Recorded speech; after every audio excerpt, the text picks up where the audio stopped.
Hello students, welcome to my नर्जर। मैं हूं कृष्णा। कैसे हैं आप सब लोग? मस्त, बढ़िया। तो चलिए स्टार्ट करते हैं आज हम लोग लेक्चर नंबर 2 मिनरल न्यूट्रिशन का, जो कि चैप्टर नंबर 12 है क्लास 11th की बायोलॉजी का। उम्मीद कर रहा हूं लेक्चर नंबर 1 देख लिया होगा, उसे समझ लिया होगा और उसे याद करने की कोशिश कर रहे होगे। और लेक्चर स्टार्ट करने जा रहा हूं। करना क्या? सबसे पहले एनसीईआरटी निकाल लो, हाथ में सामने रखो। क्या? एनसीईआरटी बोलना ना बड़े बाद में। निकाल ली? चलो आगे एनसीईआरटी तुम्हारे हाथ में या हमारे बोर्ड पर। आओ स्टार्ट करें। आज हमको पढ़ना है, पीछे लास्ट हम लोगों ने पढ़ लिया था। क्या पढ़ लिया था? टॉक्सिसिटी ऑफ माइक्रोन्यूट्रिएंट तक हम लोगों ने अपने टॉपिक कवर कर लिए थे। ठीक है, और आज हम लोग स्टार्ट करने वाले हैं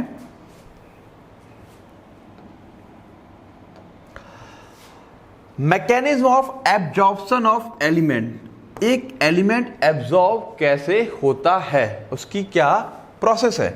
ठीक है ना, उसको हम समझेंगे यहां पर कि किस तरीके से वो एब्जॉर्ब होता है। तो आओ देखें क्या कह रही है अपनी NCERT. Much of the studies on mechanism of absorption of elements by plant has been carried out in isolated cell. Much of the studies, बहुत सारी स्टडी की गई है किस पे? On the mechanism of absorption of element. Element कैसे absorb होते हैं उसके ऊपर बहुत स्टडी की गई है। ठीक है, जब प्लांट कैसे एब्जॉर्ब करते हैं और कहां की गई है? Isolated cell. आइसोलेटेड सेल मतलब एक सेल को बिल्कुल अलग निकाल करके वो किस तरीके से एलिमेंट्स को एब्जॉर्ब कर रहा है, पूरा चेक किया गया, स्टडी की गई। ठीक है, isolated cell, tissues and organ. Cell को अलग निकाला, पत्ते से बाहर निकाला, प्लांट से बाहर निकाला, टिश्यूज को बाहर निकाल लिया, उसको अलग आइसोलेट कर लिया, अलग थलग कर लिया। ऑर्गन को बाहर निकाल लिया, उसको अलग थलग कर लिया। प्लांट्स में वैसे ऑर्गन नहीं होते, बट हम लोग इस्तेमाल कर लेते हैं शब्दों का। ऑर्गन एनसीईआरटी कर रही है। ठीक है, टिश्यूज तक सीमित है। तो बात समझ में आ रही है कि किस तरीके से हमारे पास क्या है, जो स्टडी करने के लिए हम लोग क्या करते हैं, सेल को प्लांट से अलग निकालेंगे या टिश्यू को उस प्लांट से अलग निकाल लेते हैं और फिर देखते हैं कि वो किस तरीके से क्या कर रहा है, एलिमेंट्स को एब्जॉर्ब कर रहा है। चलें आगे।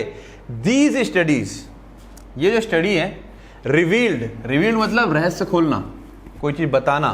दैट बताती है कि the process of absorption can be demarcated into 2 main phases. ठीक है ना, जो एब्जॉर्प्शन प्रोसेस है उसको हम लोग डिमार्केट कर सकते हैं, यानी कि चिन्हित कर सकते हैं, डिमार्केट कर सकते हैं into 2 main phase.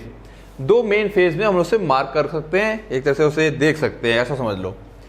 In first phase, पहले फेज में, अब देखो यहां पर क्या हो गया, हेडिंग क्या पड़ जाएगी? Process of absorption.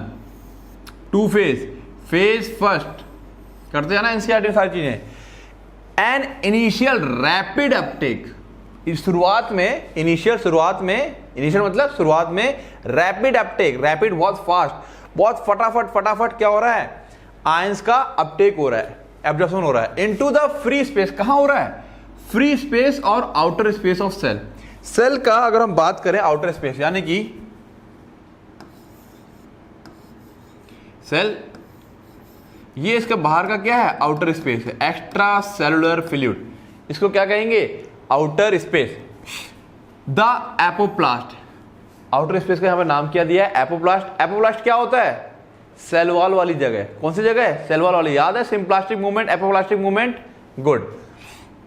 अच्छा, यहां पर हो क्या रहा है, ये मान लो सेल है, एक अलग से ले लिया है और ये सोल्यूशन में मैंने डाल दिया है, तो रैपिडली बहुत तेजी से मेरे आयंस क्या कर रहे हैं? बहुत तेजी से इसके अंदर जा रहे हैं। ठीक है, बहुत तेजी से जा रहे हैं। और ये कैसा है? पैसिव है, कोई एनर्जी खर्च नहीं हो रही है। इधर कंसंट्रेशन ज्यादा था, अपने आप चलता जा रहा है, कहां? सेल वॉल की उसमें आ गया। अंदर यहां पर क्या है? साइटोप्लाज्म। क्या है यहां पर? साइटोप्लाज्म। यहां पे भी साइटोप्लाज्म और यहां पे भी साइटोप्लाज्म। क्लियर है? Okay. In the second phase of Uptake, अब शुरुआत होता है हमारा सेकेंड फेज। मार्क कर लेना। पहले फेज में पैसिव, और कहां पर हो रहा है, किस जगह पे हुआ? सेल के एपोप्लास्ट वाली जगह पर हुआ। सेकेंड फेज में अपटेक होता है, the ions are taken in slowly.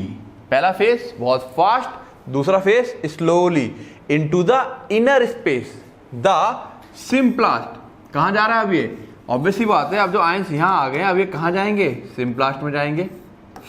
ठीक है, सिम्प्लास्ट यानी कि साइटोप्लाज्म में, और ये प्रोसेस बहुत धीमी है, स्लो हो रही है। ठीक है, symplast of the cell. The passive movement of ion into the apoplast usually occur through ion channel. कह रहा है, अब यहाँ पर इसने एक बात, यहाँ पे सेंटेंस हमारा खत्म हो गया, उसने कंपेयर करा दिया पहले फेज का दूसरे फेज का, वो फास्ट ये स्लो। ठीक है ना। अब कह रहा है जो पैसिव मूवमेंट होता है आयंस का इनटू द एपोप्लास्ट, जो आयंस एपोप्लास्ट के अंदर पैसिवली जा रहे हैं, ठीक है ना, usually occur through ion channels. Ions के चैनल्स होते हैं उसके थ्रू जाते हैं। द ट्रांस मेम्ब्रेन प्रोटीन, ये जो आयंस चैनल होते क्या है, trans membrane protein that function as selective pore. Membrane के आर पार जिस आयन चैनल की बात हो रही है, किसके लिए कर रहा है, ट्रांस मेम्ब्रेन प्रोटीन जो मेम्ब्रेन के आर पार होती है, दैट फंक्शन एज सिलेक्टिव पोर। ठीक है ना, सिलेक्टिव पोर कुछ खास को ही अंदर आने देगी। On the other hand the entry of exit of ion to and from the symplast, पहली बात कहां की हुई, एपोप्लास्ट में। तो कह रहा है साफ साफ the passive movement of ions, ions का जो पैसिव मूवमेंट है into the apoplast occur through ion channel. किसके थ्रू होते हैं, आयंस चैनल के थ्रू होते हैं। किसके बने होते हैं आयन चैनल, प्रोटीन के बने होते हैं। फिर कह रहा है ऑन द अदर हैंड, जबकि दूसरी जगह हम बात करें किसकी, सिम्प्लास्ट में, सिम्प्लास्ट के अंदर एंट्री होनी है या वहां से बाहर आना हो, है ना, इसके अंदर जाना हो या यहां से बाहर आना हो। ठीक है, from the symplast require the expenditure of metabolic energy. जब एनर्जी खर्च होती है तो क्या कहा जाता है, एक्टिव। क्या कहा जाता है, एक्टिव। साफ साफ कह रहा है एक्सपेंडिचर ऑफ मेटाबॉलिक एनर्जी में, यानी कि रिएक्शन होगा, एनर्जी खर्च होगी और आयंस को या तो अंदर ढकेला जाएगा या बाहर ढकेला जाएगा, डिपेंड करेगा क्या हो रहा है। Which is an active process, है ना, जहां पे एनर्जी आ गई तो कैसी प्रोसेस होगी, एक्टिव प्रोसेस होगी। The movement of ions is usually called flux. एक ये सेंटेंस यहां खत्म कर दिया, एक नया सेंटेंस चालू कर दिया। कह रहा है, बात बता दी उसने कि वो वाला हमारा कैस के थ्रू होता है, आयन चैनल के थ्रू, और यहां पर क्या होता है, एनर्जी खर्च हो रही है। ओके, अब कह रहे हैं जो मूवमेंट ऑफ आयंस है, आयंस का जो मूवमेंट है इसको फ्लक्स कहा जाता है। फ्लक्स की हिंदी है बहना, कोई चीज बह रही है अंदर या बाहर, वो बात की बात है। द इनवर्ड मूवमेंट, इनवर्ड मतलब अंदर की तरफ अगर मूवमेंट हो रहा है, into the cell is called influx. Outward movement, जब कोई मूवमेंट बाहर हो रहा है यानी कि कोई आयन बाहर को निकल रहा है तो उसको हम लोग क्या बोलते हैं, इफ्लक्स। क्या बोलते हैं, इफ्लक्स। ओके, अब क्या कह रहा है, you have read the aspects of minerals nutrients Uptake and translocation in plants in chapter 11। बाद बाकी कह रहा है कि जो उसके एस्पेक्ट्स हैं न्यूट्रिएंट्स के अपटेक के, वो हम लोग वहां पर पढ़ चुके हैं। फिलहाल उसने मोटी मोटी बात यहाँ बताई कि ऐसा ऐसा होता है, इसको ये कहते हैं। तो एनसीईआरटी बहुत ज़्यादा बात नहीं कर रहा, बहुत डिटेल में बात नहीं कर रहा, तो हम भी बहुत डिटेल में नहीं जाएंगे। सिंपल सिंपल बात होगी, दो तरह के मूवमेंट हुए, यानी दो जगह से दो फेज में क्या हुआ, एब्जॉर्प्शन हुआ। पहला एपोप्लास्टिक और फिर सिम्प्लास्टिक। एपोप्लास्टिक में आयन चैनल का इस्तेमाल हुआ और किसी टाइप की एनर्जी का इस्तेमाल नहीं हुआ। लेकिन जब साइटोप्लाज्म में जा रहा है यानी कि सिम्प्लास्ट में जा रहा है तो एनर्जी खर्च होती है। ठीक है ना, इस आयंस के अंदर बाहर जाने को हम लोग क्या कहते हैं, फ्लक्स कहते हैं। कोई अंदर जाएगा तो इनफ्लक्स, बाहर आएगा तो इफ्लक्स। क्लियर है, बात समझ में आ रही है। चलें आगे। Okay, translocation of solutes, next heading है ट्रांसलोकेशन ऑफ सॉल्यूट। सॉल्यूट का ट्रांसलोकेशन, एक जगह से दूसरी जगह जाना। अब क्या कह रहा है, mineral salts are translocated through xylem along with the ascending stream of water। पता ना, ascending stream of water, ascent of sap पढ़ चुके हैं किसमें, ट्रांसपोर्ट इन प्लांट के अंदर। तो साफ साफ कह रहा है, ये हम लोग वहां पे ही पढ़ चुके हैं कि मिनरल्स जो होते हैं पानी के साथ ही खिंचते हैं, पानी के साथ ही ऊपर बढ़ते हैं। इस वजह से जाहिर सी बात है कि मिनरल्स को ट्रांसलोकेट कौन करेगा या कहां से होंगे, जाइलम के थ्रू होंगे। क्लियर है, ये बात हमको इससे पहले वाले चैप्टर में क्लियर होगी। Which is pulled up through the plant by the transpirational pull. ये सब बात हम जानते हैं, पहले भी कर चुके हैं, इसलिए छोटी सी हेडिंग याद दे रखिए।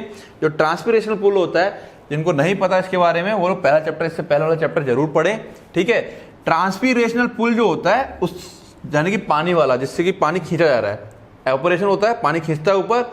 याद है कि नहीं याद है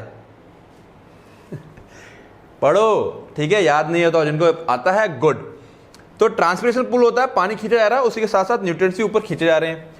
एनालिसिस ऑफ जाइलम सैप, यानी कि जाइलम को काटो, उसके अंदर जो पानी खींच रहा है उसको बाहर निकालो, उसको बोल देंगे जाइलम सैप। उस जाइलम सैप को, क्लियर हुआ जाइलम सैप क्या है?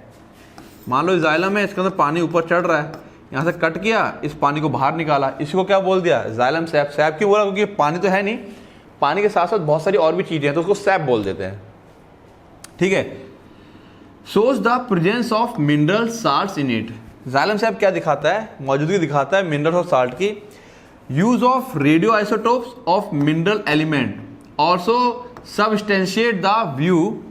रेडियो आइसोटोप जो हमने किया मिनरल का, कि क्या मिनरल है, वो सबस्टेंशिएट कर रहा और उसको बढ़ोतरी दे रहा, बढ़ावा दे रहा कि हाँ ये बात सही है कि मिनरल यहीं पाए जाते हैं ना, कोई सी चीज को सपोर्ट करना, एक तरह से सपोर्ट करता है। The view that they are transported through the xylem. तो ये एक क्वेश्चन बना तुम्हारा कि जाइलम सैप से ही मिनरल पास होते हैं। इसको कौन सी टेक्निक से प्रूफ किया गया है, कौन सी टेक्निक इसको सपोर्ट करती है?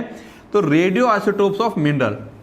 मिनरल से क्या करते हैं हम लोग? रेडियो आइसोटोप करते हैं, वो इसको सपोर्ट करता है।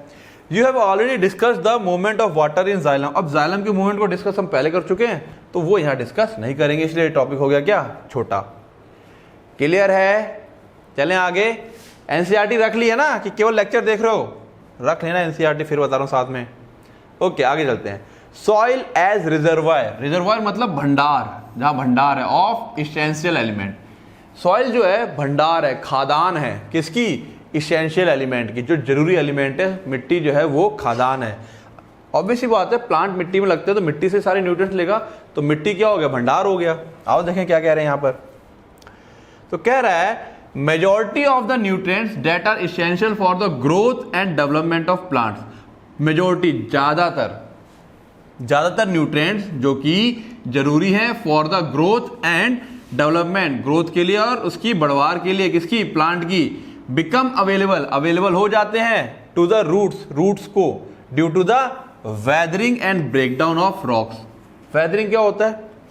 ठीक है, चट्टानों से पानी जो बहता हुआ आता है, ठीक है, और पानी बह करके आ रहा है। शुरुआत में पता है ना, शुरुआत में जो ज्यादातर जो सभ्यताएं थी, है ना, हड़प्पा संस्कृति अपनी, और जो मोहनजोदड़ो संस्कृति जो थी अपनी, जो सभ्यताएं फली फूली थी, वो नदियों के किनारे फली फूली थी। जानते हो ना इस बात को? बस वही चीज है। क्यों? नदी जो पानी आता है पहाड़ से होता हुआ आता है, पहाड़ में क्या हो रही है? चट्टानें हैं बड़ी बड़ी, और चट्टानों के अंदर, चट्टान किसकी बनी हुई है? मिनरल्स की बनी हुई है। चट्टानें किसकी बनी हुई? मिनरल्स की। पानी उन मिनरल्स को काटता हुआ चला आ रहा है और नदियों में वो मिनरल की भरमार है। तो इसीलिए क्या बोल रहा है कि वो सॉइल में आ कहां से रही है? रूट्स को अवेलेबल है due to weathering and breakdown of rock. अब बच्चा कहता है चट्टानों का रूट का क्या लेना देना है? तो ये बहुत लंबी प्रोसेस हो गई है। अब मिट्टी में मिनरल्स आए कहां से? ऐसे तो नहीं आ गए, ये बहुत लंबी प्रोसेस रही कि वहां से मिनरल आए। तुम कहोगे सर हमारे घर के बगल में भी क्या ऐसे ही हो गया? हुआ, किसी टाइम पे ऐसा था, पता है ना, शुरुआत में चारों तरफ पानी पानी था। ठीक है, वो बहुत लंबी प्रोसेस हो गई। अब वहां पे हम पढ़ेंगे, जब इवोल्यूशन पढ़ेंगे तब समझेंगे इस बात को थोड़ा सा। तो फिलहाल क्या हो गया? वेदरिंग, है ना, और ब्रेकडाउन ऑफ रॉक्स, इसकी वजह से क्या हो रहा है? चट्टानें टूटती हैं और वो चट्टानों से मिनरल्स पानी में आ जाते हैं और पानी के थ्रू नदी से जमीन में पहुंचते हैं। क्लियर होगी बात ये? तो यहां तक बात ही क्लियर होगी। दीज प्रोसेसेस इनरिच मतलब मालामाल कर देते हैं द सॉइल को with dissolved ions and inorganic salt. तो कोई पूछ ले कि आखिर सॉइल के पास इतना इनऑर्गेनिक साल्ट और आयंस आया कहां से? तो weathering and breakdown of rock की वजह से आया। क्लियर है? क्लियर है? ये अपने आप में लंबी प्रोसेस है, पूरी डिटेल पढ़ेंगे तो अपने आप में बहुत लंबी प्रोसेस हो जाएगी। डिटेल में जाना है तो ठीक है, जा सकते हो, गूगल कर सकते हो, बट फिलहाल ये 2 वर्ड याद रखने हमारे एग्जाम पॉइंट ऑफ व्यू से। क्लियर है? ठीक है, तो ये जो प्रोसेस है, दीज प्रोसेस वेदरिंग और breakdown of rock enrich the soil, soil को इनरिच कर देती है, मालामाल कर देती है, ठीक है ना, विद द डिजॉल्व्ड आयंस और inorganic salt. Since they are derived from the rock mineral, चट्टानों के मिनरल से डेराइव्ड हुए हैं, their role in plant nutrition is referred to as mineral nutrition. Rock के मिनरल से आए हैं तो इसीलिए इसको क्या कहा गया है? मिनरल न्यूट्रिशन बोल दिया गया है। बात समझ में आ गई? अब क्या कह रहा है आगे?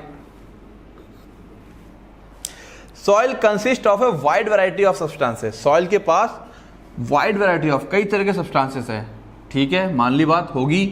Soil not only supplies minerals but also harbour nitrogen fixing bacteria. Soil ना केवल सप्लाई करता है मिनरल्स की, not only supplies mineral but also harbour, harbour मतलब पालता है किसको, नाइट्रोजन फिक्सिंग बैक्टीरिया भी यहीं पे पलते बढ़ते हैं, हार्बर कर रहा है, ठीक है। Other microbes, nitrogen fixing bacteria, other microbes holds water, यानी कि क्या क्या काम कर रहा है, देखो सॉइल के और फंक्शन समझो जरा, सॉइल के फंक्शन देखो, केवल मिनरल ही नहीं, नाइट्रोजन फिक्सिंग बैक्टीरिया को पाल रहा है, कुछ दूसरे माइक्रोब्स को भी पाल रहा है, होल्ड करता है पानी को होल्ड करके रखता है, सप्लाई करता है air to the root, root को भी क्या एयर प्रोवाइड करवा रहा है, and act as a matrix that stabilizes the plant, एक जकड़ बना के रखता है ताकि प्लांट को स्टेबल रखे, प्लांट हवा में उड़ के चला ना जाए। तो देखो सॉइल कितने सारे काम कर रहा है, ये एक तरह से आ गया function of soil to plants, mark कर लेना, function of soil to plant, mineral के साथ साथ उसके अलावा और क्या क्या काम ये कर रहा है। आगे आते हैं, क्या कह रहा है, since deficiency of essential mineral affect the crop yield, since चूंकि डेफिशिएंसी ऑफ एसेंशियल मिनरल, अगर एसेंशियल मिनरल डेफिशिएंट हो जाए, कमी पड़ जाए, तो ये क्रॉप की फसल की पैदावार को अफेक्ट करते हैं। There is often a need, there is यहां पर हमेशा अक्सर, ऑफन अक्सर नीड होती है, जरूरत होती है for supplying them through fertilization, क्योंकि अब ऐसा है जहां पे हमारी फसलें होती है वहां तो नदी का पानी आ नहीं पा रहा है और फसलें क्या हो रही हैं, लगातार ग्रो की जा रही हैं, तो वहां से कुछ खास न्यूट्रिएंट्स की कमी हो जाती है, ठीक है ना। इसीलिए साफ साफ कह रहा है, क्या कह रहा है कि हमको जरूरत पड़ती है supply them through fertilizer, fertilizer के थ्रू उन न्यूट्रिएंट्स को हमको सप्लाई देने की जरूरत पड़ती है सॉइल को। बात समझ में आ गई? Okay, both macronutrients NPK, sulphur etcetera, and micronutrients copper, zinc, iron, manganese etcetera form component of fertilizer and are applied as per need. Fertilizer के कंपोनेंट होते हैं ये, और जैसी जरूरत होती है उसके हिसाब से हम इसको अप्लाई करते हैं। तो बात समझ में आई, soil as a reservoir, soil भंडार कहां से बढ़ा था, वेदरिंग और ब्रेकडाउन ऑफ रॉक से, लेकिन अब बहुत सी जगह नदियां नहीं पहुंचती हैं, ठीक है, तो वहां पे जो मिट्टी की जो वो है एसेंशियल एलिमेंट्स, वो धीरे धीरे क्या हो जाते हैं, खप जाते हैं, तब हमको किसका इस्तेमाल करना पड़ता है, फर्टिलाइजर्स का। किसका इस्तेमाल करना पड़ रहा है, फर्टिलाइजर का, ठीक है। बात समझ में आ रही है? तो काफी सारी चीजें यहाँ पे इन्होंने क्लियर करी हैं, और जैसा मैं हमेशा बोलता आया हूँ, एनसीईआरटी एक लाइन के बाद खत्म करती है, 2 लाइन के बाद कुछ नई बातें स्टार्ट कर देती है। तो एनसीईआरटी पढ़ो बड़ा ध्यान से, वो तुम्हें एक तरह से एक हेडिंग के अंदर कई सारा डाटा दे रहा है, या प्रोसेस होगी तो प्रोसेस एक समान चलती रहती है, अदरवाइज यहाँ देख सकते हो कई सारे डाटा आ गए यहाँ पे हमारे पास, इनको अलग अलग दिमाग में सेट करना है। सॉइल में कहाँ से आए, मिनरल न्यूट्रिशन, ठीक है, सॉइल और क्या क्या काम करती है, पहला क्वेश्चन यहाँ कवर हुआ, सॉइल में मिनरल न्यूट्रिशन कहाँ से आया, सॉइल क्या क्या काम करती है, फर्टिलाइजर की जरूरत क्यों पड़ती है, 3 चीजें कवर हुई यहाँ पर। तो यही है एनसीईआरटी को पढ़ने का तरीका, समझने का तरीका। क्लियर है? मजा आ रहा है? ठीक है, आ जाओ आगे आते हैं। मेटाबॉलिज्म ऑफ नाइट्रोजन, ठीक है, मजा आना चाहिए, अब भी अगर मजा नहीं आ रहा है तो फिर आना चाहिए मजा, ठीक है ना। अब एनसीईआरटी समझ में आ रही होगी तो मजा डेफिनेटली आ रहा होगा बायो पढ़ने का, और इंजॉय, ठीक है, मजे लो। और देखो बायो कितनी आसान है, कहानी है, कुछ शब्द हैं एक्स्ट्रा जो हमें याद करने पड़ते हैं, ठीक है ना। बस बात करते हैं मेटाबॉलिज्म ऑफ नाइट्रोजन। नाइट्रोजन बहुत ज़्यादा जरूरी है प्लांट के लिए, तो उसी को उठा करके एनसीईआरटी ले आई है, ठीक है। आओ देखें क्या कह रहा है, apart from carbon, hydrogen and oxygen, apart from carbon, hydrogen and oxygen, nitrogen is the most prevalent element in living organism. Carbon और हाइड्रोजन और ऑक्सीजन के अलावा नाइट्रोजन सबसे ज्यादा प्रीवेलेंट, इनके बाद किसकी बारी आती है, नाइट्रोजन की, जो सबसे ज्यादा प्रीवेलेंट है, जरूरी है, सबसे ज्यादा है, कुछ भी कह लो, ठीक है। अब क्या कह रहा है, nitrogen is the constituent of, किस किस का, नाइट्रोजन कहाँ कहाँ है, किस किस का कॉन्स्टिट्यूएंट है, यानी कि नाइट्रोजन से क्या क्या चीजें बनी हुई हैं। अमीनो एसिड, क्या होते हैं amino acid, smallest part of protein, बहुत सारे अमीनो एसिड मिलकर के क्या बना रहे हैं, प्रोटीन बना रहे हैं। तो ऑब्वियस ही बात है नाइट्रोजन की जरूरत बहुत ज्यादा है, बिना प्रोटीन के तो कोई भी ऑर्गेनिज्म जिंदा रहेगा नहीं, ठीक है। और प्रोटीन बन किससे रही है, अमीनो एसिड से, याद आ गया, बायोमॉलिक्यूल। और अमीनो एसिड में क्या मौजूद है? नाइट्रोजन। तो नाइट्रोजन तो चाहिए। आ जाते हैं वापस, ठीक है। Nitrogen is the constitute of amino acid, protein, hormones में भी है, क्लोरोफिल में भी है, and many of the vitamin. यानी कि नाइट्रोजन हर जगह मौजूद है, लगभग हर वो इंपॉर्टेंट चीज जो हमारे लिए जरूरत है या फिर प्लांट के लिए जरूरत है, यहाँ बात करें अगर, और बिना उसके वो प्लांट जिंदा नहीं रह पाएगा। जिंदा रहेगा तो उसकी बढ़वार या पैदावार उतनी अच्छी नहीं होगी। तो नाइट्रोजन हर उस चीज में है, देख सकते हैं, ये याद करना है नाइट्रोजन कहाँ कहाँ पाया जाता है प्लांट के अंदर। Amino acid, protein, hormones, chlorophyll and vitamin, ठीक है। Plant compete with microbes for the limited nitrogen. क्या कह रहा है? प्लांट कंपटीशन करता है किसके साथ? माइक्रोब्स के साथ। सॉइल के अंदर कुछ माइक्रोब्स हैं जो नाइट्रोजन का इस्तेमाल करेंगे, उनके साथ क्या कर रहा है? कंपटीशन कर रहा है फॉर लिमिटेड नाइट्रोजन। सॉइल में नाइट्रोजन कितनी है? लिमिटेड है, मतलब जितनी है उतनी है। प्लांट को भी चाहिए, माइक्रोब्स को भी चाहिए, ठीक है। That is available in soil. तो साफ साफ ये बात आ गई है, सॉइल में कुछ नाइट्रोजन पहले से मौजूद है, उसी नाइट्रोजन का इस्तेमाल कुछ माइक्रोब्स करते हैं अपनी आप को जिंदा रखने के लिए अपने मेटाबॉलिज्म में, और उसी नाइट्रोजन का इस्तेमाल कौन कर रहा है? प्लांट भी कर रहा है। तो फाइट होगी, कंपटीशन होगा कि पहले ज्यादा कौन ले लेता है। क्लियर है? ओके। दस nitrogen is a limiting nutrient for both natural and agricultural ecosystem. तो ये एक लाइन इंपॉर्टेंट आ गई, nitrogen is a limiting nutrient, क्योंकि यहां पे कंपटीशन हो गया। अब क्या हो गया? कंपटीशन। मार्क कर लेना इसको। Nitrogen is a limiting nutrient for both natural and agricultural ecosystem. Ecosystem पता है ना क्या होता है? लिविंग नॉन लिविंग के आपस में जो मिल करके सिस्टम बनता है उसे हम लोग क्या कहते हैं? Biotic and abiotic factor combinedly form ecosystem. Clear? ठीक है, ये बेसिक डेफिनेशन है। ओके, आगे देखते हैं क्या कह रहा है ये। Nitrogen exist as two nitrogen atom joined by a very strong triple bond. अब ये तो केमिस्ट्री वाली बात होगी, सबको पता है। नाइट्रोजन N2 है ना, नाइट्रोजन N2 कैसे एग्जिस्ट करता है? N ट्रिपल बॉन्ड N, ये तो जानते होगे। Okay. The process of conversion of nitrogen to ammonia is termed as nitrogen fixation.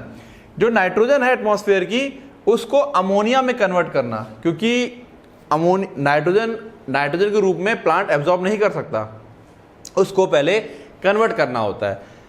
तो किस किस चीज में कन्वर्ट करते हैं? अमोनिया में भी होता है, नाइट्रेट में भी होता है, नाइट्राइट में भी होता है, ठीक है। तो यहां पर नाइट्रोजन का जो अमोनिया में कन्वर्जन है, इसको क्या कहा गया है? Nitrogen fixation. मतलब अब नाइट्रोजन फिक्स कर दी गई है और ये अब प्लांट के अंदर एब्जॉर्ब होने के लिए रेडी है। इन नेचर, कुदरत में, lightning and ultraviolet radiation, lightning मतलब बिजली का कड़कना, एंड अल्ट्रावायलेट रेडिएशन जो यूवी लाइट होती है, प्रोवाइड इनफ एनर्जी, ये दोनों मिलकर के सफिशिएंट एनर्जी प्रोवाइड कराते हैं to convert nitrogen to nitrogen oxide. इतनी एनर्जी मिल जाती है कि जो एटमॉस्फेयर में नाइट्रोजन है वो कन्वर्ट हो जाए किसमें? नाइट्रोजन ऑक्साइड्स में, ठीक है। NO, NO2 और N2O। बात समझ में आ रही है? एनर्जी कहां से? कोई रिएक्शन जब होती है तो एनर्जी चाहिए होती है। Okay. Industrial combustion, forest fire, automobile exhaust and power generating station are also source of atmospheric nitrogen oxide. अब ये जो नाइट्रोजन ऑक्साइड है ये और कहां से मिल जाते हैं? कहां से मिल जा रहे हैं? इंडस्ट्रियल कंबशन, इंडस्ट्री में कोई चीज जलाई जा रही है। फॉरेस्ट फायर, जंगल में आग लग गई है। ऑटोमोबाइल एग्जॉस्ट, जो हमारे ऑटोमोबाइल है, कार और स्कूटर या बाइक्स हैं, उनमें जो पीछे धुआं निकल रहा है, ठीक है। पावर जनरेटिंग स्टेशन, जहां पे बिजली बनाई जाती है, कोयला जलाया जा रहा है। ये सब भी सोर्स हैं किसका? इनसे जो हमारा पॉल्यूशन निकलता है उसमें भी क्या मौजूद होता है? नाइट्रोजन ऑक्साइड्स मौजूद होते हैं। क्लियर है? ओके, आगे आते हैं। अब क्या कह रहा है? Decomposition of organic nitrogen, decomposition of organic nitrogen of dead plants and animals, ठीक है, into ammonia is called ammonification. क्या समझे? एक नई लाइन आ गई यहां पर। पहला टर्म क्या था? Nitrogen fixation. अब क्या कह रहा है? जो ऑर्गेनिक नाइट्रोजन होती है, ऑर्गेनिक नाइट्रोजन मतलब ऐसे नाइट्रोजन के कंपाउंड जिनमें कार्बन मौजूद है। कार्बन कंपाउंड को क्या कहते हैं? ऑर्गेनिक। क्लियर है? तो कह रहा है ऐसे ऑर्गेनिक नाइट्रोजन जो डेड प्लांट और एनिमल, मिट्टी में चले गए, मरे हुए प्लांट, जीव जंतु, और वहां से सड़ गल के वापस मिट्टी में जाएंगे। यानी कि जब वो वाली नाइट्रोजन किसमें बदल जाए, अमोनिया में, किसकी, मरे हुए जीव जंतुओं की, तो उसको हम लोग क्या कहते हैं, अमोनिफिकेशन कहते हैं। ठीक है, ये पार्ट अलग, ये पार्ट अलग। सम ऑफ दिस अमोनिया इज वोलेटिलाइजेस, कुछ अमोनिया का पार्ट उड़ जाता है, वोलेटाइल मतलब जो उड़ जाए, जैसे कि पेट्रोल रख दो उड़ जाता है तो उसे कहते हैं वोलेटाइल है। ठीक है ना, पानी भी उड़ता है, पानी भी वोलेटाइल है, लेकिन पेट्रोल ज्यादा वोलेटाइल है, पेट्रोल रखो तुरंत उड़ता है। Clear. Some of this ammonia volatilizes and re-enter the atmosphere, but most of it is converted into nitrate by the soil bacteria in the following step। तो कह रहा है जो अमोनिया है बनती है काफी ज्यादा क्या हो जाती है, वोलेटाइल हो जाती है, उड़ जाती है कुछ, some, and re enter the atmosphere, और वापस कहाँ चली गई, एटमोस्फेयर में चली गई। ठीक है, अब क्या कह रहा है, बट मोस्ट ऑफ इट, ज्यादातर जो इसमें से होती है अमोनिया बनी होती है, कन्वर्ट हो जाती है किसमें, नाइट्रेट। नाइट्रेट में NO3 होता है, ध्यान रखना, नाइट्रेट में क्या होगा, NO3 by soil bacteria. Soil bacteria क्या करता है, अमोनिया को कन्वर्ट कर देता है किसमें, नाइट्रेट में। दो स्टेप की प्रोसेस होती है, अमोनिया पहले नाइट्राइट और ये फिर वापस नाइट्रेट में कन्वर्ट हो रहा है। क्लियर है, ये रिएक्शन याद रखोगे। क्लियर, ओके, आगे देखते हैं हम लोग क्या कह रहा है ये। Ammonia is first oxidize to nitrite. सबसे पहले किसमें ऑक्सीडाइज हो रहा है ये, नाइट्राइट। ऑक्सीडाइज मतलब इसके अंदर O जुड़ गया बाय द बैक्टीरिया। ठीक है ना, नाइट्रोसोमोनास और नाइट्रोकोकस, इन दोनों के नाम या तो यहां लिख लो, एनसीईआरटी लेके बैठे हो, और या यहां लिख लो ताकि याद रहे अमोनिया, और यहां पे इसका भी नाम लिखो, अमोनिया और नाइट्राइट। बड़ा कंफ्यूजन हो जाती है बच्चों को कि नाइट्राइट ऊपर है नाइट्रेट नीचे। जब जो बच्चा याद कर लेता अच्छी बात है, बच्चा कंफ्यूज हो जाता है कि नाइट्रेट वाला ऊपर था कि नाइट्रेट नीचे था। इसके नाम लिखो और यहां पर इसके नाम लिखो कि कौन इसको पहले स्टेप को कौन करवा रहा है, कौन सा बैक्टीरिया, नाइट्रोसोमोनास या Nitrococcus. The nitrite is further oxidize, ये नाइट्राइट में देखो एक और O जुड़ रहा है ना, तो ऑक्सीडाइज हो रहा है टू नाइट्रेट, नाइट्रेट में कन्वर्ट हो रहा है with the help of the bacterium Nitrobacter. या तो यहां लिखो नाइट्रोबैक्टर या यहां लिखो नाइट्रोबैक्टर।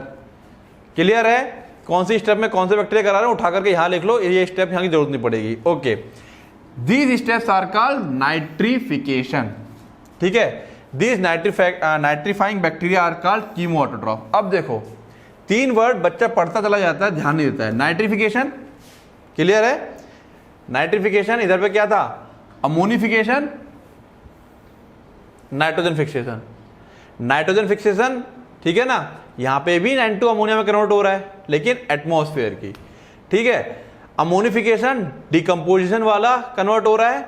ठीक है, और फाइनली क्या है, नाइट्रिफिकेशन, यहां पे बैक्टीरिया की हेल्प से अमोनिया किस में कन्वर्ट हो जा रही है, नाइट्रेट में कन्वर्ट हो जा रही है।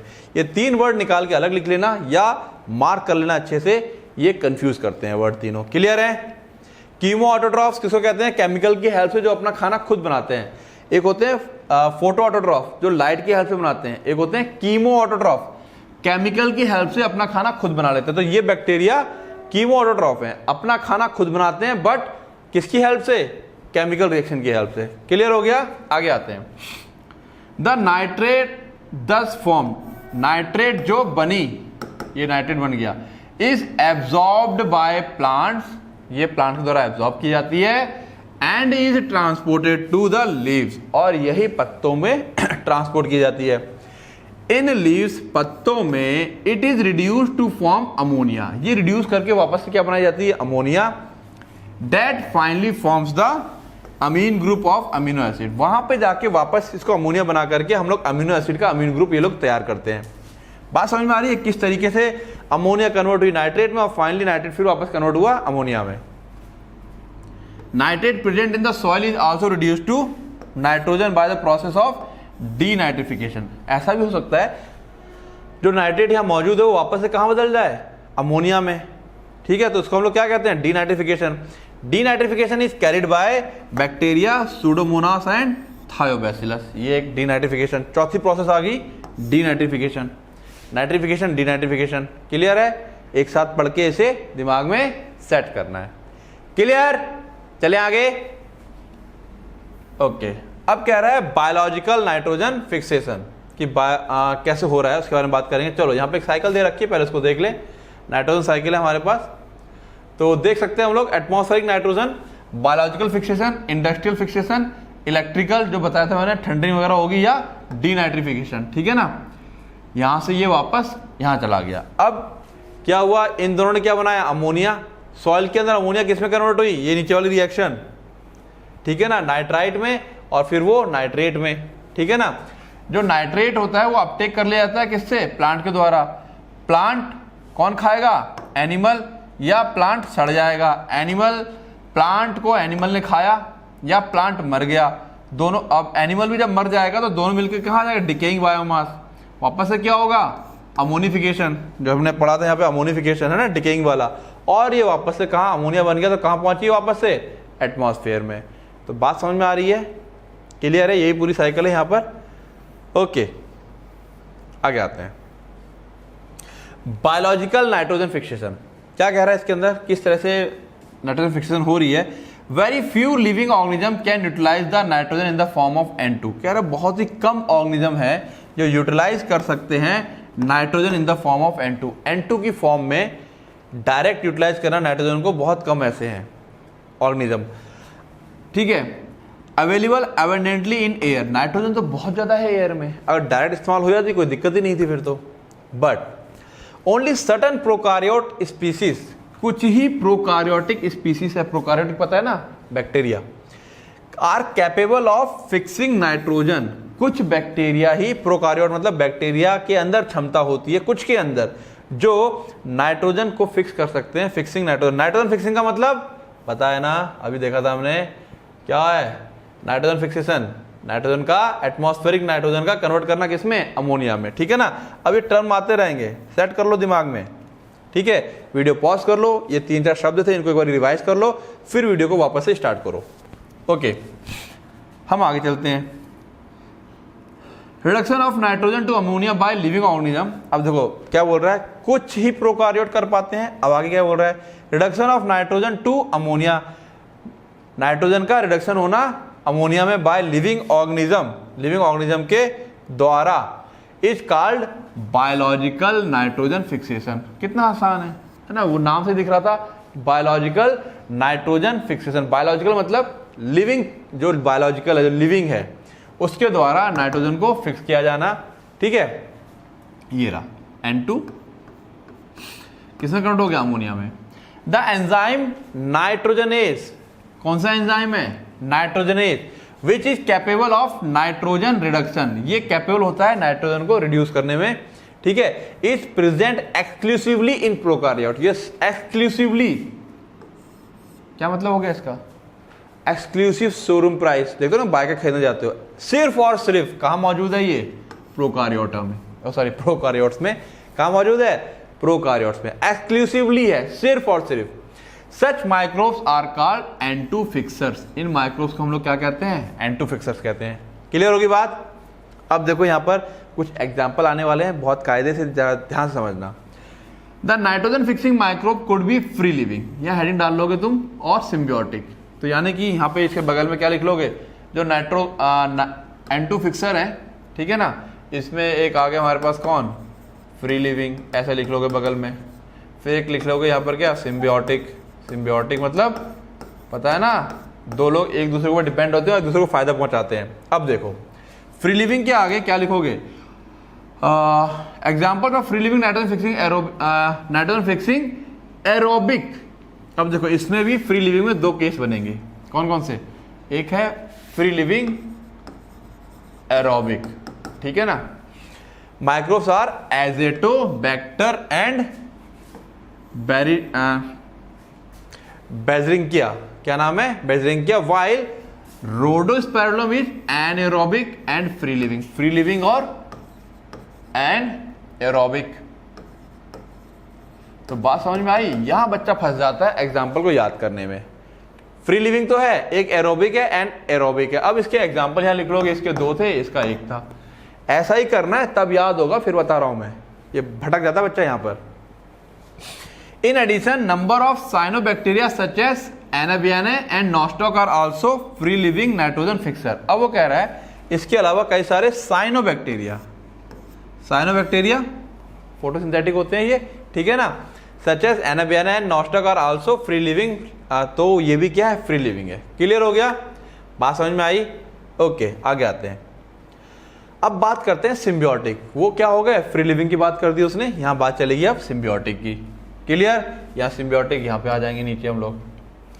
Several types of symbiotic biological nitrogen fixing association are known. कई तरह की, सेवरल टाइप्स, कई तरह की symbiotic biological nitrogen fixing associations are known. कई तरह की एसोसिएशन जो नाइट्रोजन फिक्सिंग की एसोसिएशन है जो कि हम जानते हैं या जानी गई हैं। द मोस्ट प्रोमिनेंट, सबसे ज्यादा जो है अमॉन्ग देम, उन सब में सबसे ज्यादा जो देखी गई है, सबसे ज्यादा पाई गई है, is the legume bacteria relationship. Legume plant पता ना, दालें पल्सेस वाली, और बैक्टीरिया की रिश्तेदारी, लेग्यूम और बैक्टीरिया की रिश्तेदारी। स्पीसीज ऑफ रॉड शेप्ड, देखो यहाँ पे शेप भी दे रहा है, बैक्टीरिया की शेप कॉकस होती है, रॉड होती है, वाइब्रियो होती है ना, पढ़ा था क्लास 11th के जो चैप्टर नंबर 2 है उसमें शेप थी सी कुछ।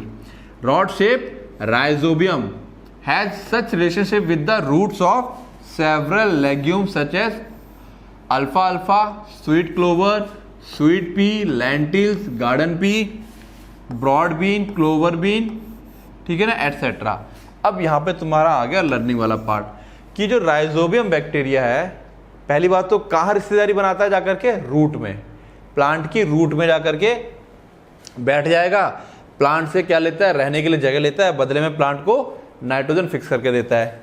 कौन कौन से रॉड शेप का होता है, कौन कौन से प्लांट है जिनके साथ ये ऐसा करता है, कौन कौन से लेग्यूम सच एज अल्फा अल्फा, sweet clover, sweet pea, lentils, garden pea, broad bean, clover bean, etcetera. ये बात क्लियर हुई। तो यहां पर आया था एग्जाम्पल याद करने वाला काम। Okay, the most common association on root is as nodules. एक गांठ, नोड्यूल मतलब रूट के अंदर जाकर के गांठ जैसी बना लेंगे और वहां पर रहते हैं करके। तो ये सबसे ज्यादा देखा गया कि नोड्यूल बना के रहते हैं। कैसे बना के रहते हैं, नोड्यूल, अभी आएगा आगे चैप्टर में देखेंगे। These nodules are small outgrowth on the root, है ना, ये रूट है सपोज, तो रूट में हल्की सी आउटग्रोथ हो जाएगी ऐसी, है ना, हल्की सी outgrowth, small outgrowth on the root, ठीक है। नोड्यूल्स क्या है, स्मॉल आउटग्रोथ, याद करते चलना सारी बातें ये। द माइक्रोब फ्रैंकिया, किसकी बात कर रहा है अभी, यहाँ पर सिम्बियोटिक में नाम किसका दिया है, राइजोबियम। अब क्या दे रहा है, Frankia also produces nitrogen fixing nodules on the roots of non leguminous plant. Frankia की क्या खासियत है, ये लेग्यूमिनस प्लांट के साथ नहीं बनाता, ये जो नॉन लेग्यूमिनस प्लांट है, एग्जाम्पल कौन है, अल्नस। तो कुछ बैक्टीरिया लेग्यूम प्लांट पे और कुछ लेग्यूम पे नहीं बनाएंगे, किसी और प्लांट पे बनाएंगे। उसमें से एक एग्जाम्पल क्या आ गया, alnus. Okay, both rhizobium and frankia are free living in soil but as symbiote can fix atmospheric nitrogen. जब ये सॉइल में पड़े हुए हैं तब तक तो फ्री लिविंग है, कोई दिक्कत नहीं है, लेकिन जब रूट में चले जाते हैं तो ये सिम्बियोटिक होकर के क्या करते हैं, नाइट्रोजन को फिक्स करना स्टार्ट कर देते हैं। बात समझ में आ रही है, क्लियर है। ओके, कह रहा है uproot any one plant of the common pulse. Uproot मतलब उखाड़ो, अपरूट करो, उसे उखाड़ो, चेक कर सकते हो, गूगल पे जाओ, इमेज देखो। Uproot any one plant of the common pulse just before flowering.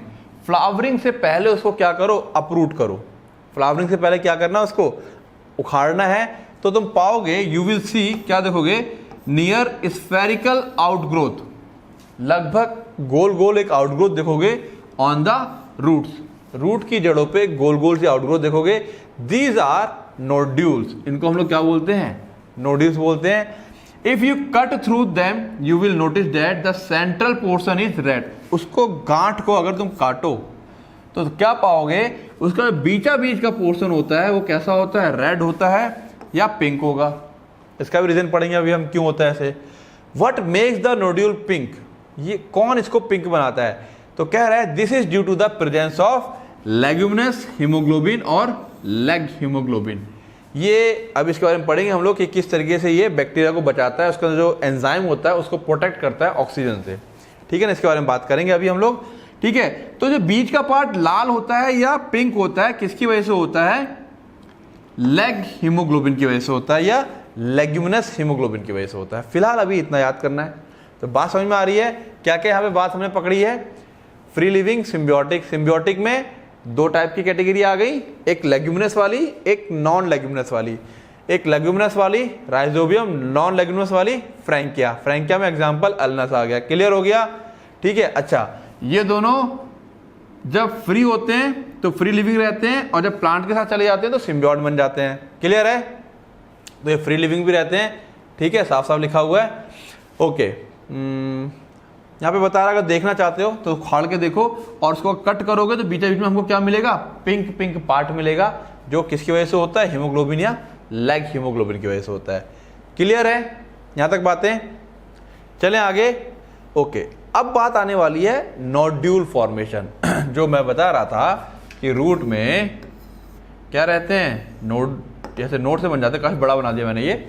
तो ये नोड्यूल फॉर्मेशन होता कैसे? ठीक है ना, अभी इसका नेक्स्ट पेज पे साइड डायग्राम भी है, ये देखो इस टाइप से। ठीक है ना, मैच्योर नोड्यूल, ये नोड्यूल बन रहा है यहाँ पर, समझते हैं इसको। आओ देखो, कह रहा है nodule formation involves a sequence of multiple interaction. एक सीक्वेंस है और मल्टीपल इंटरेक्शन होगा between the rhizobium and root of the host plant. किस किस के बीच में होगा? राइजोबियम और रूट के बीच में मल्टीपल स्टेप में काम होता है। Principal stages in the nodule formation are summarised as follow. जो मेन स्टेजेस हैं उसको यहाँ पे समराइज कर दिया गया है। ठीक है, अब देखें क्या है। तो क्या कह रहा है? राइजोबिया या rhizobium multiply and colonise the surroundings of root. तो क्या हो रहा है? ये जो रूट हेयर है, सॉइल पार्टिकल और ये बैक्टीरिया है, ये क्या करेगा? मल्टीप्लाई करता है, बहुत सारे बनाएगा और इसको कॉलोनाइज करेगा, इसके आसपास इकट्ठा हो जाता है। ठीक है, बात क्लियर हुई? अब देखो क्या कह रहा है ये। सबसे पहले स्टेप में बैक्टीरिया मल्टीप्लाई एंड कॉलोनाइज। ठीक है, रूट को सराउंड कर लेगा, गेट अटैच, और उसके बाद किससे जुड़ जाता है? एपिडर्मल। किससे जुड़ जा रहा है? एपिडर्मल, सबसे ऊपर की जो लेयर होती है। ठीक है, epidermal and root hair cells. किससे अटैच हो गया ये? एपिडर्मल से और रूट हेयर सेल से। अब इसको तुम लोग यहाँ पे क्या कर सकते हो? ठीक है, ऐसे लिख सकते हो। देखो अब मैं बताऊँ, इसका सबसे बेस्ट तरीका क्या रहेगा पढ़ने का, जो तुम लोगों को करना है, साइड में लिख लोगे राइजोबिया या राइजोबियम क्या हो रहा है? मल्टीप्लाई, ठीक है, एंड कोलोनाइज। अगले स्टेप में क्या हो रहा है? अटैच हो जा रहा है। किससे अटैच हो रहा है? एपिडर्मल से, बात समझ में आ रही है, और रूट हेयर सेल से। तो ये इस तरीके से क्या रहेगा? एक साइड में बगल में तो टेबलेट हो जाएगा ये। The root hair cell curl, अब वो कर्ल होंगे, एंड बैक्टीरिया इन्वेड। इन्वेड मतलब अटैक करता है रूट हेयर्स पे। अब इसके बाद क्या होगा? कर्ल कौन हो रहा है? कर्ल कौन हो रहा है? रूट, है ना। रूट कर्ल करेगी एंड बैक्टीरिया अटैक कर देगा। बैक्टीरिया क्या करेगा? अटैक करेगा। तो देखो ये जो है ना, यही कहानी इस तरह से लिखोगे, क्योंकि यहाँ पे एक एक लाइन पढ़ने वाली है। ऐसे टैबलेट करोगे तो ज्यादा अच्छा रहेगा। कर लोगे टैबलेट, गुड। अब क्या कह रहा है? ओके, अटैक हो गया उसका। N infection thread is produced. अब होता क्या है थोड़ा सा बता दूं ये मैं। जैसे मान लो ये रूट है, इस तरह कर लो गई अगर रूट, तो बैक्टीरिया एक ना थ्रेड सी बनाता है, अटैक कर देगा, और एक इसके अंदर ऐसी थ्रेड सी बना लेगा। इसके अंदर क्या है? ढेर सारे बैक्टीरिया होते हैं, और यही थ्रेड, इसी को थ्रेड बोल दिया गया। ये थ्रेड पूरी ऐसी अंदर चलती चली आती है, क्योंकि थ्रेड नहीं बनेगा। एक तरह से कह लो कि बैक्टीरिया अपने लिए एक रास्ता बनाता है थ्रेड के रूप में, या एक कह लो कि सिस्टम तैयार करता है, जिसके थ्रू होता हुआ वो इसी के अंदर कहीं दाएं बाएं बाहर नहीं निकलेगा, इसी के अंदर होता हुआ ये क्या पहुंचता है? रूट के अंदर तक पहुंचता है। बात समझ में आ रही है? तो देखो यहाँ पर ये थ्रेड ऐसी दिखा दी है, एक्चुअली कवरिंग सी रहती है, ये बैक्टीरिया है, ये थ्रेड ऐसी दिखा दी है, और इसी थ्रेड के अंदर इसको मैं ऐसे कवर कर दूं तो ये थ्रेड होगी, और इसके अंदर कौन है? ये बैक्टीरिया। इस थ्रेड के अंदर से ये थ्रेड बढ़ती चली जाती है आगे, और बैक्टीरिया को पहुंचाती है कहाँ तक? Inner cortex and pericycle cell under division. ठीक है ना, ये जो सेल अंडर डिवीजन होते हैं, यहां तक बैक्टीरिया को लेके आ जाता है कौन? थ्रेड। क्लियर? चलो आगे चलते हैं। तो क्या रहा है? An infection thread is produced carrying the bacteria into the cortex of the root. Infection thread bacteria को कहां तक लेके आ गई है? कोर्टेक्स तक लेके आ गई है। ठीक है, where they initiate the nodule formation, वहां पर नोडुल फॉर्मेशन कहां बन रहा है? Cortex of the root, mark कर लेना। नोड्यूल फॉर्मेशन कहाँ हो रहा है? कोर्टेक्स ऑफ रूट में। कोर्टेक्स पता है ना, प्लांट एनाटॉमी में पढ़ा था। अब मत कहना कि याद नहीं है सर, सब याद होना चाहिए, रिवीजन मस्ट है, ठीक है ना। रिवीजन ही है सिलेक्शन, रिवाइज करते रहो, जितना ज़्यादा रिवाइज करोगे उतने ज़्यादा टर्म्स हमको दिमाग में सेट हो जाएंगे। तो रूट के कोर्टेक्स तक पहुंच गए, क्लियर है? नहीं पता तो एक बार को वीडियो पॉज करके एक बार एनाटॉमी देख लो, प्लांट एनाटॉमी, वहां पे कोर्टेक्स देखो जा करके रूट की, ठीक है ना। Okay, an infection thread is produced carrying the bacteria into the cortex of the root where they initiate, उस कोर्टेक्स में जाकर के इनिशिएट करते हैं नोड्यूल फॉर्मेशन, नोड्यूल के फॉर्मेशन को, ठीक है, in the cortex of root. Then the bacteria are released, अब उस थ्रेड से बैक्टीरिया रिलीज की गई from the thread into the cells which lead to differentiation और of specialised nitrogen fixing cell. अब वो बैक्टीरिया रिलीज कर दिए जाते हैं और वो जो सेल है वो डिफरेंशिएट हो जाता है खास नाइट्रोजन फिक्सिंग सेल के अंदर। बात समझ में आ रही है? ओके, द नोड्यूल दस फॉर्म्ड, ये कहानी समझ में आई? यहां पर थ्रेड के द्वारा बैक्टीरिया ले छोड़ दिया गया, ठीक है, और अब जो वो सेल था इनटू द सेल्स, जिस सेल के अंदर छोड़ा गया, किसके? प्लांट के, वो सेल्स सक्षम हो गए, ठीक है ना, किसके लिए? नाइट्रोजन फिक्स करने के लिए। अब कह रहा है द नोड्यूल दस फॉर्म, जो नोड्यूल जो बना establishes a direct vascular connection with the host. वो नोड्यूल क्या करता है? होस्ट के साथ, यहाँ पे जो उसका वस्क्यूलर कैम्बियम होता है, जाइलम और फ्लोएम, उसके साथ क्या कर रहा है? डायरेक्ट उसने कनेक्शन बना लिया है। जो थोड़ा बहुत न्यूट्रिशन चाहिए वो उसको ले लेगा अपने जिंदा रहने के लिए, और उसके लिए बहुत सारा नाइट्रोजन फिक्स करके बैक्टीरिया उसको देता रहेगा प्लांट को, ठीक है। फॉर एक्सचेंज ऑफ न्यूट्रिएंट, वो उसको ढेर सारा न्यूट्रिएंट्स देगा, बदले में कुछ वो अपने लिए भी ले लेगा, भाई नुकसान किया है ना। These events are depicted in figure 12.4। ये सारे इवेंट कहाँ डिपेक्ट किए गए हैं, दिखाए गए हैं 12.4 में, ठीक है। ये सारी कहानी हमारे पास, आगे आते हैं। The nodule contain all necessary biochemical component, nodule के अंदर सारे बायोकेमिकल कंपोनेंट हैं, ठीक है, जिंदा रहने वाले, such as the enzyme nitrogenase, ये मार्क कर लेना, एंड ये देखो क्या आ गया, लेग हीमोग्लोबिन।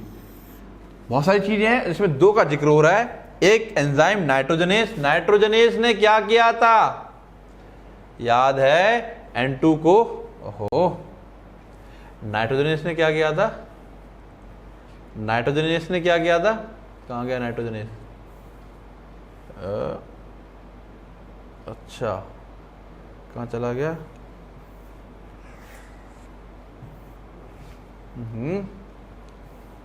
ये रहा। नाइट्रोजनेस ने क्या किया था भैया? N2 को अमोनिया में कन्वर्ट किया था। भूल गए? ठीक है, भूलना नहीं है, क्लियर? आ जाओ। तो कह रहा है उस नोड्यूल के अंदर, मार्क कर लेना, दो खास चीजें कौन कौन सी हैं? नाइट्रोजनेस और leg haemoglobin, clear? The enzyme nitrogenase, जो एंजाइम नाइट्रोजनेस होता है, is a molybdenum iron protein. किसका बना हुआ है वो? उसके अंदर मॉलिबेडनम और आयरन प्रोटीन का, and catalyses the conversion of atmospheric nitrogen to ammonia. ये तो हम देख ही रहे हैं यहाँ पर, है ना, क्या कर रहा है ये? एटमॉस्फेरिक नाइट्रोजन को अमोनिया में कन्वर्ट कर रहा है। बना किसका हुआ है? ये भी बात यहाँ पे दिख गई। तो देख रहे हो यहाँ पे हर एक लाइन में क्या है? क्वेश्चन है हमारे पास, हर एक लाइन में क्या है? क्वेश्चन है, ठीक है। आगे आते हैं, तो कैटलाइज कर रहा है एटमॉस्फेरिक नाइट्रोजन को अमोनिया में कन्वर्ट करने के लिए, फिगर 12.5। आगे आते हैं, the first stable product of nitrogen fixation, figure 12.5। ये रहा, कह रहा है फिगर 12.5, ठीक है। तो सबस्ट्रेट ये नाइट्रोजन है, ये N2 है, बाइंडिंग सबस्ट्रेट एंजाइम, ये एंजाइम नाइट्रोजनेस, N2 आकर इस पे अटैच हो गया, ठीक है। दो मॉलिक्यूल इसने किसके लिए? H के लिए रिडक्शन हुआ, ठीक है, और फाइनल दिखा कर करते करते क्या लिया है ये? Ammonia, final product. यहाँ पे दो मॉलिक्यूल ये, और फिर और दो मॉलिक्यूल यहाँ पे आके अटैच हुए, अल्टीमेटली अमोनिया बना, और इस एंजाइम ने अमोनिया रिलीज कर दी। तो एंजाइम वाली प्रोसेस दिखा रखी है, ठीक है ना, कोई बड़ी बात नहीं है। एंजाइम साथ जुड़ते हैं, रिएक्शन होती है, उसको जोड़ता है, हाइड्रोजन जोड़ के बाहर निकाल देता है, अमोनिया बन गया, क्लियर है। आओ अब आगे देखें। तो लास्ट लाइन हमने क्या पढ़ी थी? The figure 12.5 the first stable product of nitrogen fixation, ठीक है ना। Okay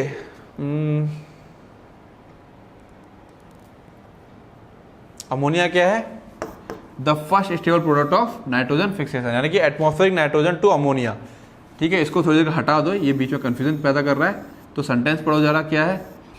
catalyse the conversion of atmospheric nitrogen, जो कि ammonia the first stable product of nitrogen fixation. ये रहा तुम्हारा क्वेश्चन नीट का, what is the first stable product of nitrogen fixation. Nitrite, nitrate, ammonia क्या है, कौन आ गया, अमोनिया। ऐसे बनते हैं क्वेश्चन, क्लियर है। आओ आगे चलते हैं।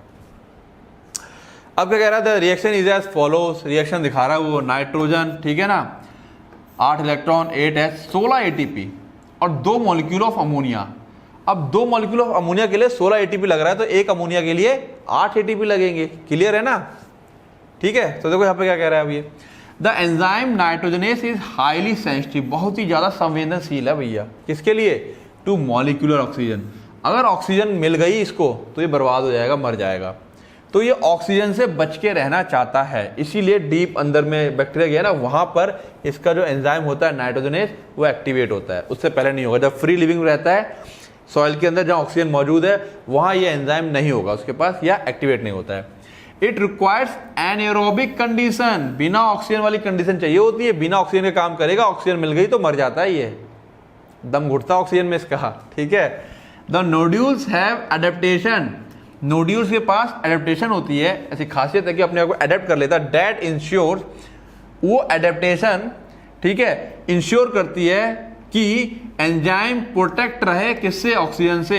नोड्यूल अपने आप को कुछ ऐसा फॉर्म करता है, ऐसा एडेप्ट कर रखा होता है उसने कि ऑक्सीजन एंजाइम के पास तक नहीं पहुंचेगी, ठीक है।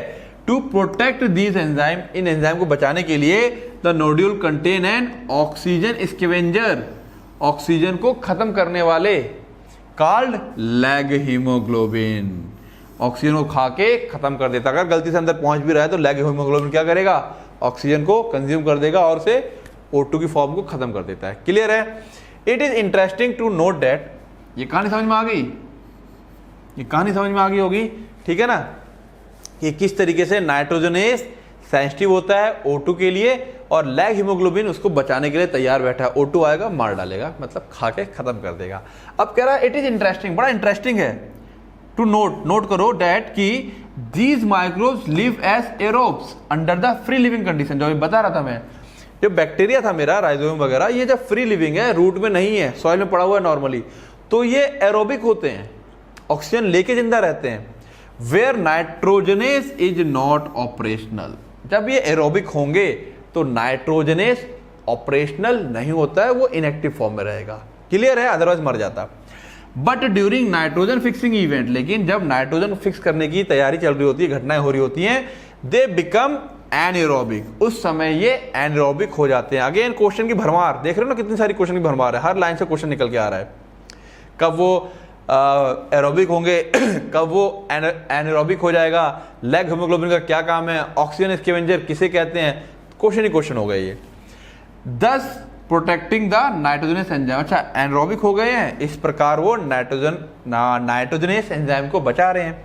यू मस्ट हैव नोटिस, तुमने नोटिस किया होगा in the above reaction that ammonia synthesis by nitrogen require a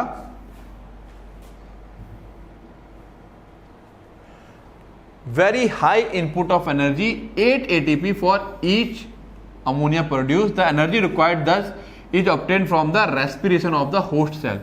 ये जो एनर्जी होती है ये बैक्टीरिया खुद से नहीं बनाता है, कहां से बना रहा है, होस्ट सेल से, जिस सेल के अंदर है उसी सेल की एनर्जी का इस्तेमाल कर रहा है। कह रहा है भैया तुमको मैं नाइट्रोजन फिक्स करके दे रहा हूं, एनर्जी तो दो, अपनी थोड़ा फ्यूल का खर्चा तो दो। बात समझ में आ रही है, तो बात क्लियर हुई। तो बड़ा ही इंटरेस्टिंग सा मजा आ रहा होगा देखने में कि किस तरीके से नाइट्रोजन फिक्स की जा रही है बैक्टीरिया के द्वारा, लेकिन वो होस्ट सेल का इस्तेमाल कर रहा है। एनर्जी चाहिए तो ये 8 ATP 16 है, एक के लिए 8 चाहिए, वो भी कहां से ले रहा है, वो होस्ट सेल से जिसके अंदर वो मौजूद है, क्लियर है। नाउ अब जो ये अमोनिया बन गई, अब जो ये अमोनिया बन गई पहला स्टेप में, मतलब फर्स्ट प्रोडक्ट जो होता है, इसका भविष्य क्या है, किस तरीके से ये इस्तेमाल में आएगी। फेट मतलब होता है क्या भविष्य है इसका, कहाँ जाएगी, क्या होगा, कैसे इस्तेमाल होगी, वगैरह वगैरह वगैरह। तो आप जानते हैं फेट ऑफ अमोनिया, इस अमोनिया का क्या भविष्य जो बन गया पीछे, ठीक है ना, लिंकअप कर पा रहे हो। नाइट्रोजन फिक्सिंग बैक्टीरिया ने N2 को फिक्स करके क्या बना दिया, अमोनिया। अब ये अमोनिया किस तरीके से काम में आने वाली है, आओ देखें। तो कह रहा है एट फिजियोलॉजिकल पीएच, यानी कि जिस पीएच पर फिजियोलॉजिकल एक्टिविटी हो रही है ना प्लांट की, द अमोनिया इज प्रोटोनेटेड, उसको प्रोटोन दे करके अमोनियम आयन में कन्वर्ट कर दिया जाता है, ठीक है। Ammonia is protonated to form ammonium ion. सबसे पहले स्टेप में क्या किया गया, अमोनिया को अमोनियम आयन में बदल दिया गया। फिर क्या कह रहा है, अब यहां पे लाइन खत्म करके वो एक अगली लाइन जोड़ रहा है, while most of the plant can accumulate nitrate.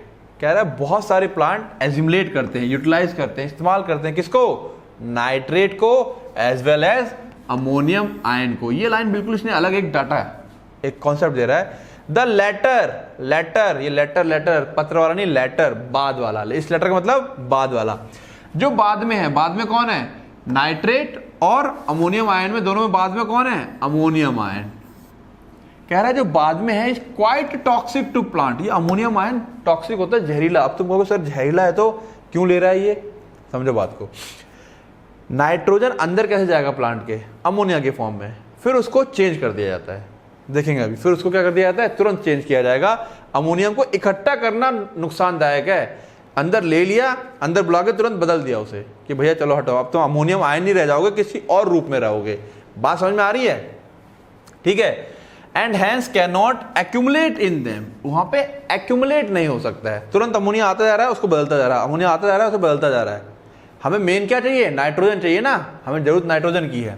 Okay, let us now see, आओ देखें how the ammonium ion is used to synthesise amino acid. Ultimately ammonium nitrogen चाहिए हमें किसके लिए, अमीनो एसिड। और अमीनो एसिड क्या बनाते हैं, प्रोटीन्स। अमीनो एसिड क्या बनाते हैं, प्रोटीन्स। क्लियर है। There are two main ways, दो तरीके हैं। क्या तरीके हैं, आओ देखें। पहला है रिडक्टिव एमिनेशन। रिडक्टिव मतलब रिडक्शन हो रहा है।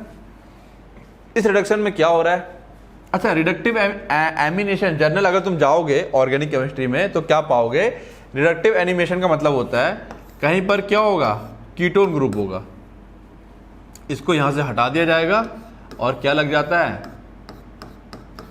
NH2, और ये है ना, ये NH2 लगा और एक H लग जाएगा, बाद बाकी अपना प्रोडक्ट वैसा बना रहेगा। तो जनरली क्या होता है, जो कीटोन वाला पार्ट होता है, कीटोन ऑर्गेनिक पढ़ ली है, इतनी नहीं पढ़ी, IUPAC तो पढ़ी है, नहीं पढ़ी कोई बात नहीं, बता देता हूं। ये ग्रुप कीटोन होता है, ठीक है, और ये बदल जाता है किसमें, जो ये अमोनियम आयन है ये आकर के यहाँ लग जाएगा एज अ अमीन, है ना, अमीनो ग्रुप के तौर पे यहाँ पर आके जुड़ जाता है। तो अमीनो से कोई दिक्कत नहीं है हमें, अमोनियम से दिक्कत थी, जहरीला हो जाता है सेल के लिए, ठीक है। ओके, अब बात कर लेते क्या बोल रहा है ये। तो एमिनेशन का मतलब समझ गए, कीटो ग्रुप का अमीनो ग्रुप में चेंज होना। In these processes ammonia react with alpha keto, आ गया keto glutaric acid, alpha keto glutaric acid. ये इसका स्ट्रक्चर देखें तो इसके अंदर आई थिंक 5 वो होते हैं, खैर स्ट्रक्चर की हमें जरूरत नहीं है। इस वाले पे O होता है, साइड में नीचे भी शायद OH होता है, यहाँ पे भी क्या होता है, 1 2 3 4 शायद 5 होते हैं, COOH, ठीक है। ये वाला जो कीटो ग्रुप होता है ये बदल दिया जाता है किसके द्वारा, अमीन के द्वारा, ठीक है। हमें स्ट्रक्चर को पढ़ने की जरूरत नहीं है। आगे किसकी प्रेजेंस में हो रहा है, ग्लूटामेट डिहाइड्रोजिनेज में। अच्छा, कुछ बच्चे कंफ्यूज हो जाते हैं, अक्सर सवाल करते हैं, सर यहाँ ग्लूटामिक एसिड लिखा है, इन लोगों ने ग्लूटामेट लिख दिया, बताओ क्या करें, गलत हो गया। अरे गलत नहीं हो गया, सुन लो मेरी बात, ये गलत नहीं हो गया। ग्लूटामिक एसिड, अच्छा चलो ये बताओ ये क्या है, बोलो बोलो क्या है ये, एसिटिक एसिड, क्या नाम है इसका, एसिटिक एसिड। अब जरा ये बताओ ये क्या है, ये क्या है, अगर मैं यहां पर क्या हो जाएगा ये, इसको हम लोग क्या कहते हैं, एसीटेट आयन, क्या कहते हैं। और यहीं पर अगर मैं इसके यहाँ सोडियम लगा देता तो ये क्या हो जाता, सोडियम एसिटेट। तो यहाँ पर इन्होंने क्या कर दिया, केवल ग्लूटामेट लिख दिया है, यानी कि जो OH वाला पार्ट था इसको हटा दिया यहाँ से, H वाला पार्ट को। तो ग्लूटामिक एसिड ग्लूटामेट एक ही चीज है, ये इसका सॉल्ट है। जैसे ये एसिटेट क्या है, एसिटिक एसिड का सॉल्ट है, तो यहाँ पे ये सॉल्ट है ये। बात समझ में आ रही है? कुछ बच्चे केमिस्ट्री में कच्चे होंगे जब 11th में आए, जो नीट की तैयारी वगैरह कर रहे हैं, ओवरऑल लेक्चर देख रहे हैं, तो उनके लिए ओके होगा ये। क्लियर है? कोई बात नहीं। ये बातें यहाँ पर ऐसे लिख लेना कि जब हम ऑर्गेनिक पढ़ेंगे तब समझेंगे कि क्या होता है एसीटेट और क्या होता है एसीटेट आयन और क्या होते हैं सॉल्ट, उसके मार्क कर लेना, क्योंकि अगर अभी तक IUPAC नहीं पढ़ी जिन बच्चों ने, उनको ये बात समझने में थोड़ी सी दिक्कत आने वाली पक्के से। ठीक है ना? इसका अलग लेक्चर हो जाएगा पूरा, वो समझेंगे बाद में ऑर्गेनिक में। Okay, and forms glutamic acid as indicated in the equation given below. अब ये इक्वेशन तुम्हें याद कर लेनी है। एक तरीका तो ये हो गया। दूसरा ट्रांस एमिनेशन। देखो ये भी क्या है, एमिनेशन और एमिनेशन। यहां पर क्या था, रिडक्टिव एमिनेशन, यानी कि इसको ही बदल दिया था काट कर। यहां पर क्या, transamination, keto group exchange हो जाएगा। कीटो ग्रुप क्या हो रहा है, एक्सचेंज हो रहा है। ठीक है ना? तो देख लो जरा, ये वाला ये R1 है और ये R2 है। R2 में कौन है, अमोनियम आयन, R2 में कीटो है। अब R2 में अमोनियम चला गया, यहाँ पे ये आ गया, ये एक्सचेंज हो गया। ये क्या हो गया, ये एक्सचेंज हो रहा है। तो कह रहा है it involves the transfer of amino group. Transfer of amino group, या अमीनो ग्रुप में क्या हो रहा है, ट्रांसफर हो रहा है from one amino acid to the keto group of the keto acid. ठीक है, एक अमीनो एसिड से दूसरी जगह पे कीटो ग्रुप में ट्रांसफर हो रहा है। बात समझ में आ रही है? लाइनें याद रखना। ट्रांस एमिनेशन में अमीनो एसिड के कहां जा रहा है, कीटो ग्रुप में जा रहा है। क्लियर है?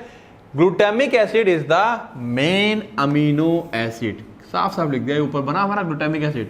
कह रहा है यही हमारा क्या है, मेन अमीनो एसिड होता है, from which the transfer of NH2 the amino group takes place. यहीं से हमारा ये स्ट्रक्चर उन्होंने दे दिया जनरल, यहीं से हमारा ट्रांसफर होकर कहां जा रहा है, अमीनो ग्रुप आगे जा रहा है।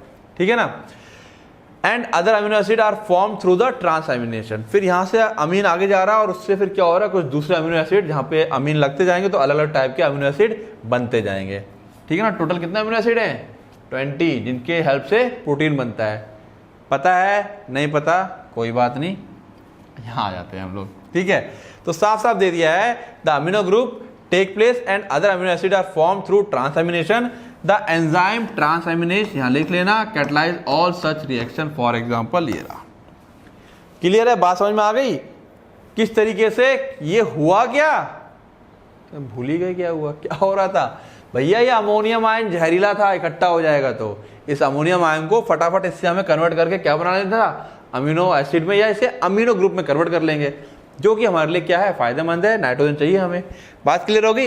इन दो तरीके से हम लोग फटाफट ये जो अमोनियम आयन है इसे खत्म कर देते हैं और किसी और रूप में कन्वर्ट कर लेते हैं, जिससे कि ये सेल को नुकसान ना पहुंचाए। क्लियर? गुड। ओके, आगे आते हैं। बड़े ध्यान से देखना, अभी लास्ट पैरा ना बच्चों को बड़ा परेशान कर लेता कई बार। क्यों? यहाँ पे थोड़ा एक तो शॉर्ट में लिखा हुआ काफी ज्यादा, और समझो रहा बात को, डिफिकल्ट नहीं है। The two most important amides, amide क्या होते हैं पता है ना, CONH2, जिनमें ये वाला फॉर्मूला लगा होता है CONH2, हम लोग क्या कहते हैं, अमाइड का। दो बड़े important amide, asparagine and glutamine, found in plants are, जो प्लांट्स में पाए जाते हैं, are a structural part of protein. Protein के ये स्ट्रक्चरल पार्ट है, खास पार्ट है, मतलब इनके स्ट्रक्चर में हेल्प करते हैं। अब एक कहानी इसने पहले बताया कि ये हैं क्या, फिर कह रहा है they are formed from 2 amino acid. ये 2 अमीनो एसिड से बनते हैं, namely aspartic acid and glutamic acid. किस किससे बनेंगे, रेस्पेक्टिवली, क्रम से, क्रमशः, यानी कि एस्पाराजिन किससे बनेगा, एस्पार्टिक एसिड से, और ग्लूटामाइन किससे बनेगा, ग्लूटामिक एसिड से। पकड़ते रहना है ये पैरा को, ये पैरा हर एक लाइन में क्वेश्चन है इसमें भी। By addition of another amino group to each. ठीक है, बात समझ में आई? They are form from the 2 amino acid, namely aspartic acid and glutamic acid respectively by the addition of another amino group. इसमें एक और अमीनो ग्रुप जुड़ रहा है, और ये क्या बन जाते हैं, एस्पाराजिन बन जाते हैं, और एस्पार्टिक एसिड एस्पाराजिन बन जाएगा, ग्लूटामिक एसिड ग्लूटामाइन बन जाएगा। ठीक है, अब क्या कह रहा है, the hydroxyl part of the acid is replaced by another NH2 radical, NH2 minus radical. कह रहा है जो हाइड्रोक्सिल पार्ट होता है, यानी कि जो अगला एक एडिशनल, ठीक है ना, by addition of another amino group, ये जो एडिशनल NH2 ग्रुप लग रहा है, ये किसको रिप्लेस करेगा, ये रिप्लेस करता है हाइड्रोक्सिल ग्रुप, OH। OH को हम लोग क्या कहते हैं, हाइड्रोक्सिल ग्रुप। OH को क्या कहते हैं, हाइड्रोक्सिल ग्रुप। तो the hydroxyl part of the acid is replaced by another NH2 minus radical. एक बात, since amide contain more nitrogen, अब ऑब्वियस ही बात है जब अमाइड बने ये, ठीक है ना, तो एक अमीनो एसिड अमीन ग्रुप एक्स्ट्रा जुड़ गया तो उसके अंदर नाइट्रोजन की संख्या बढ़ गई। क्लियर है? तो अब यहां से कह रहा है amide contain more nitrogen than the amino acid. अब पूछ लेगा कि बताओ अमाइड्स, जो प्लांट्स के अमाइड्स होते हैं और अमीनो एसिड होते हैं, किसमें नाइट्रोजन की संख्या ज्यादा होती है? तो अमाइड्स में ज्यादा होती है। They are transported to other parts of the plant via xylem vessel. ठीक है, ये ट्रांसपोर्ट किए जाते हैं जाइलम वेसल के थ्रू अदर पार्ट में। In addition along with the transpiration stream, किसके थ्रू? Along with the transpiration stream, जिससे पानी चल रहा है हमारा ऊपर, पानी में पुल किया जा रहा है। The nodule of some plant, okay ये हो गया, यहाँ पे कहानी खत्म होगी। कह रहा है in addition along with the transpiration stream the nodule of some plant like soybean export the fixed nitrogen as ureides. Nitrogen का एक और रूप, एक हमारा अमाइड के फॉर्म में पहुंच गया और एक दूसरा फॉर्म आ गया ureides. These compounds also have particularly high nitrogen to carbon ratio. इनके अंदर भी, यूराइड्स के अंदर भी नाइट्रोजन का कंटेंट ज्यादा होता है। अब क्या होते हैं, क्या है वो बात की बात है, फिलहाल समझ लो। क्या हो गया मेरा, एक तो अमाइड बने और यूराइड्स बने, ये दो रूप में नाइट्रोजन फाइनली कन्वर्ट होकर के अब क्या जा रही है, ऊपर जा रही है। इन दो रूप में नाइट्रोजन फाइनली कन्वर्ट होकर क्या जा रही है, ऊपर जा रही है। क्लियर है? बात समझ में आ रही है? ठीक है, तो बातें क्लियर होगी यहां पे।